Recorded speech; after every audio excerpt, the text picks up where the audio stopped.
Hello, everyone. My name is Carl, and today I'll be talking about Katamari Damacy REROLL. Now, this game was developed and published by Bandai Namco Entertainment on December 7th, 2018 for the Switch. It'll run you $29.99 physical or digital. It's rated E for alcohol and tobacco reference and mild fantasy violence.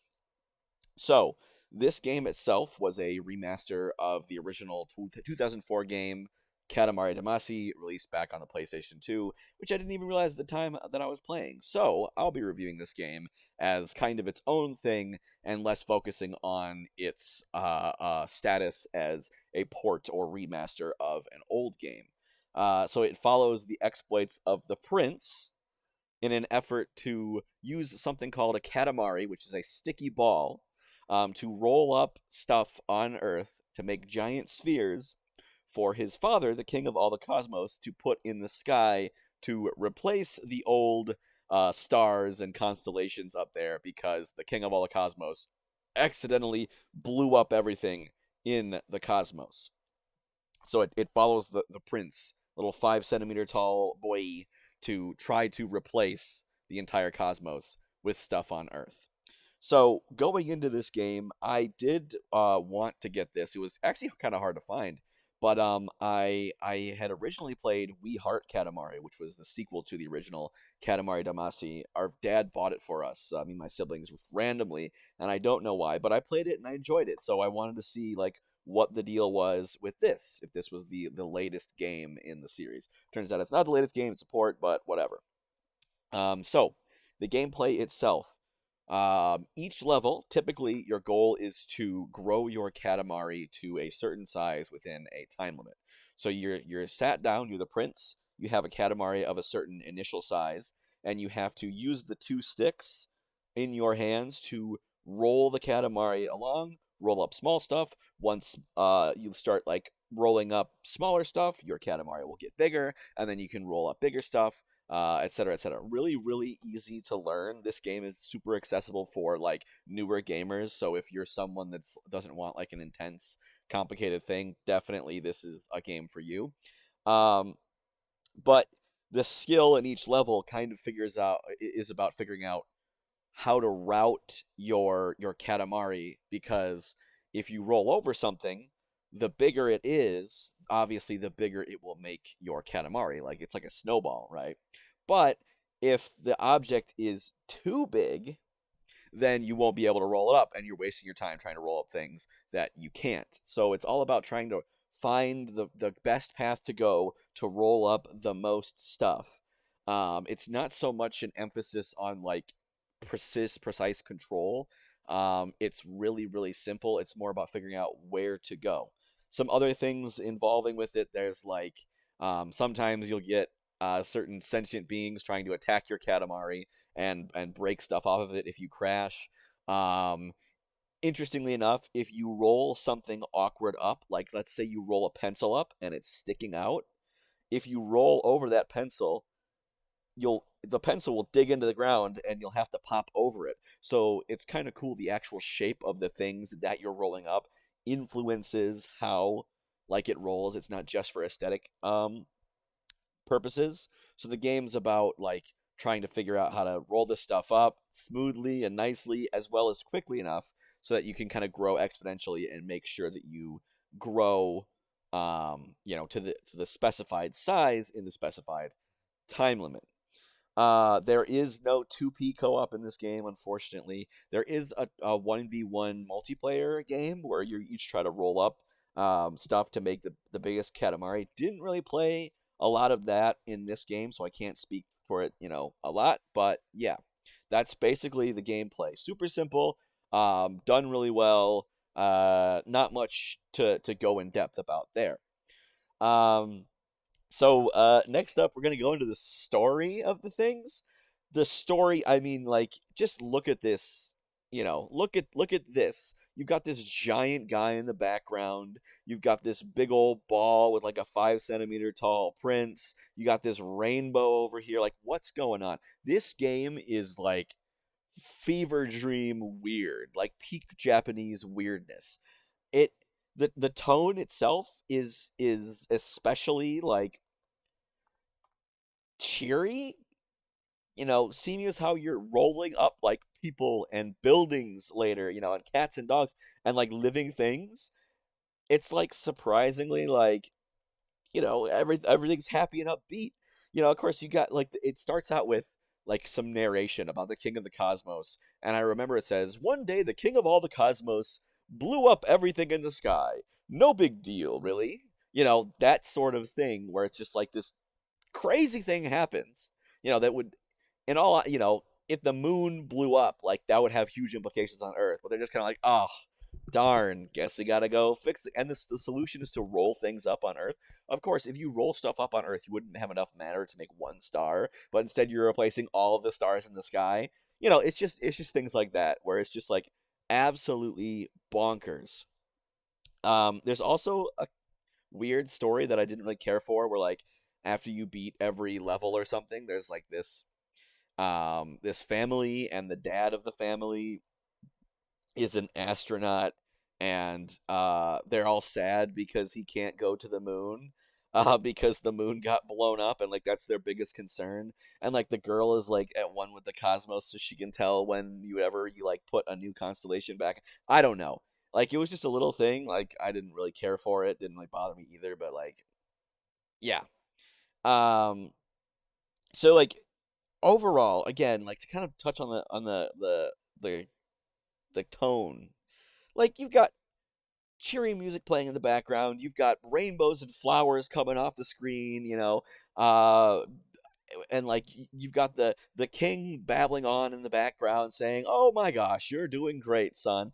But then like you like roll up to a human, and they see you coming, and they're like, "Oh my god," and they start running away, and then you roll into them and knock them over. And like, but the way it's played is like so funnily, because they're like stiff as a board when you knock them over, and they're just kind of like rotating on the ground, and then you roll them up, and then like they make kind of like this weird scream sound effect of ah when you pick them up.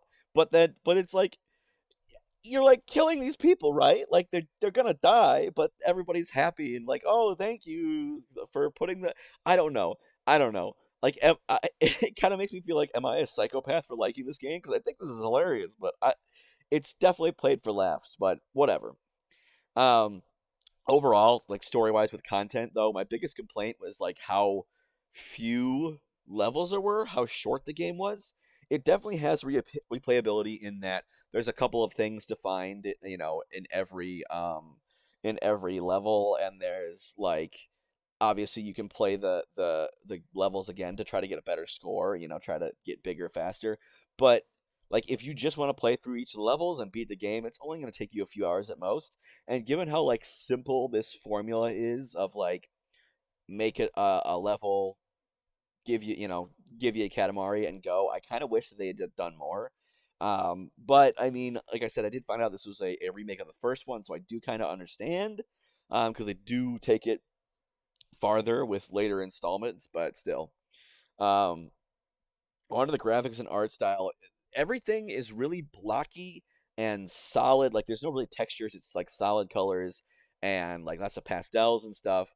And I think the reason that is intentional art design of because there's the game's tracking so many different objects flying around and like rolling up and stuff. It has to, like, that takes a lot of graphical um power. So in order to combat that, everything is really blocky and stuff, so it doesn't look as fancy, which I understand. Like similar how Minecraft has very low resolutions because there's so much like calculations going along behind the scenes. But I mean, it does fit into like the surrealist nature of like, obviously it would be rather morbid if you rolled up a person and their arm broke and they were like hyper realistic and they were screaming while, they were in. Of course, that would be nasty. So it's like, instead, it's this like block person who's just kind of stuck flailing a little bit, and it's funny.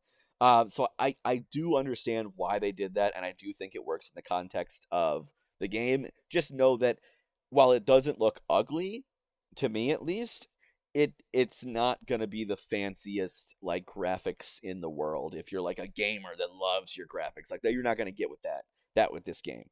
Um, Finally wrapping it up with music. I always say this, I'm not a music guy, but I love the music in this game. It's also very bonkers. It's usually like cheery music with like Japanese vocals, like singing about love and friendship and stuff.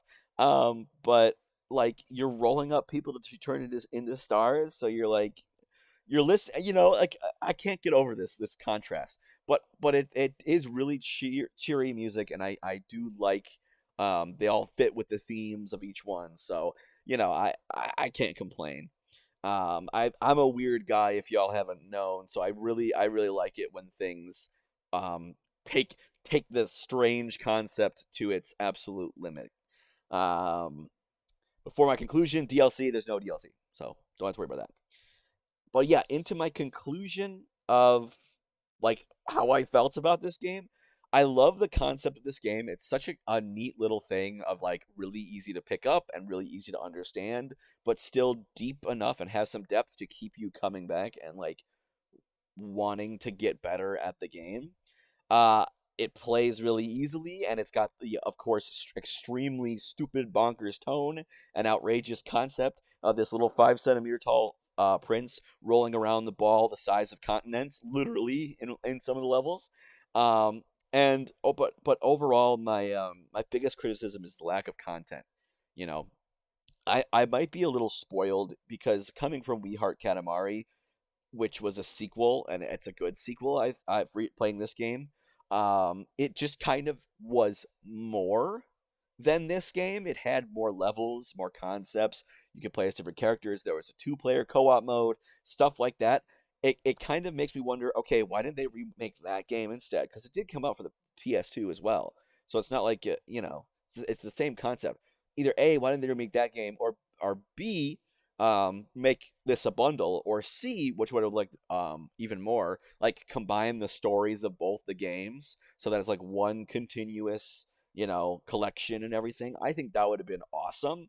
And that really would have made this game a lot better. But to be fair, since I never have played the original Katamari Damacy, I am rating Reroll as kind of its own thing. So I don't want to say, oh, it's not as much as its sequel, and knock it for that too much.